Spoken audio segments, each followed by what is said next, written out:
Chine a annoncé hier le renforcement des mesures sanitaires anti-Covid dans de nombreuses villes du pays et le retour au confinement strict dans au moins 4 métropoles, contraignant ainsi plusieurs millions de citadins à renouer avec l'isolement. Les villes concernées sont Shenzhen et Ganzhou dans le sud du pays, Dalian dans le nord et Shuozhuang dans la province du Hubei au sud de Pékin. Par ailleurs, la grande ville de Tianjin, également proche de Pékin, s'apprête à tester ses 13 millions d'habitants après l'apparition de 80 cas positifs en 2 jours, et ce selon l'AFP. Pour prévenir les risques de flambée de l'épidémie à quelques semaines du 20e congrès du Parti communiste chinois, qui sera organisé dans les prochains mois, la Chine maintient sa politique zéro Covid.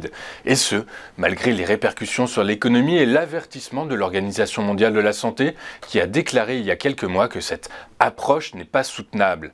L'activité manufacturière en Chine, comme je vous le disais, s'est contractée pour la première fois en 3 mois, en août, sous l'effet de l'affaiblissement de la demande, alors que le rationnement de l'électricité et le regain de l'épidémie de Covid-19 ont perturbé la production, montre une enquête publiée ce matin. L'indice PMI manufacturier calculé par KX Market a reculé le mois dernier à 49,5 contre 50,4 en juillet, s'établissant sous le seuil de 50 qui sépare contraction et expansion de l'activité. En moyenne, les analystes anticipaient un indice à 50,2. L'inflation dans la zone euro a battu un nouveau record en août à 9,1% sur un an, a annoncé Eurostat hier, de quoi mettre la pression sur la Banque centrale européenne qui devrait prochainement relever ses taux d'intérêt. L'inflation dans la zone euro a battu un nouveau record, donc comme je vous le disais, l'inflation avait déjà atteint donc un nouveau record en juillet dernier à 8,9% pour les 19 pays partageant la monnaie unique. Ces chiffres sont les plus élevés enregistrés par l'Office européen des statistiques depuis le début de la publication de l'indicateur en janvier 1997. Depuis novembre 2021, la hausse des prix à la consommation a atteint chaque mois un nouveau sommet historique alors que la guerre en Ukraine attise une flambée des prix de l'énergie et de l'alimentation.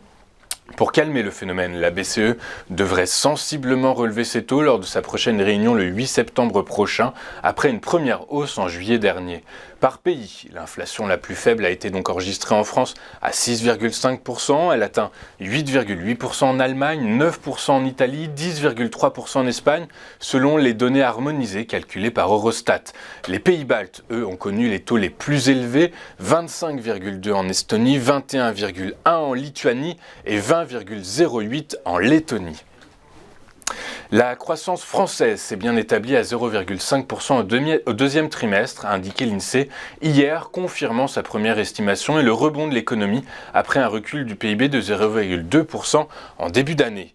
Ce redécollage de la croissance s'explique notamment par un regain de consommation des ménages, 0,3% contre un repli de 1,2% au premier trimestre, et particulièrement un regain dans l'hébergement et la restauration, détaille l'INSEE. Pour maintenir leurs dépenses malgré l'inflation, qui a fortement progressé au deuxième trimestre, les Français ont puisé dans leurs économies. De ce fait, le taux d'épargne des ménages diminue fortement. Il s'établit à 15,5% après 16,7% au premier trimestre 2022.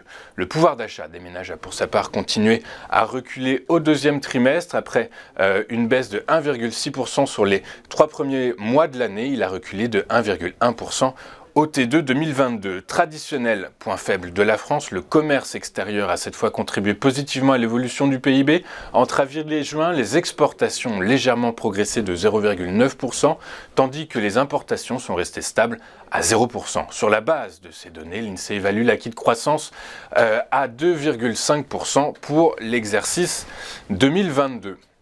Avant de poursuivre notre émission, nous allons faire comme à notre habitude un rapide point sur l'évolution des marchés européens hier. Les principales places boursières européennes ont terminé le mois d'août en baisse. La journée en baisse, cette journée a été affectée par les craintes sur l'approvisionnement en gaz de l'Europe après la décision de Moscou d'interrompre la fourniture de gaz naturel via le gazoduc Nord Stream 1 et une inflation record, comme nous venons de le voir, en zone euro sur un an qui a donc atteint 9,1%.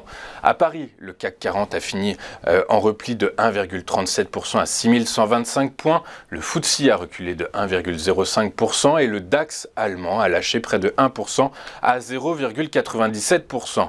Wall Street a fini en baisse hier hier alors que les craintes d'une hausse de taux agressive de la Fed persistent. Le Dow Jones a cédé 0,88% à 31 510 points. Le S&P a reculé des 0,78% à 3 955 points. Et le Nasdaq Composite a marqué le pas à hauteur de 0,56% à 11 816 points.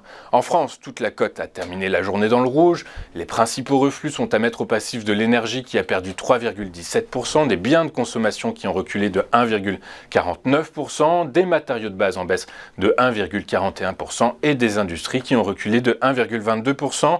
EuroAPI a signé la plus belle performance du SBF 120 avec un gain de 4,96% à 15,55 €.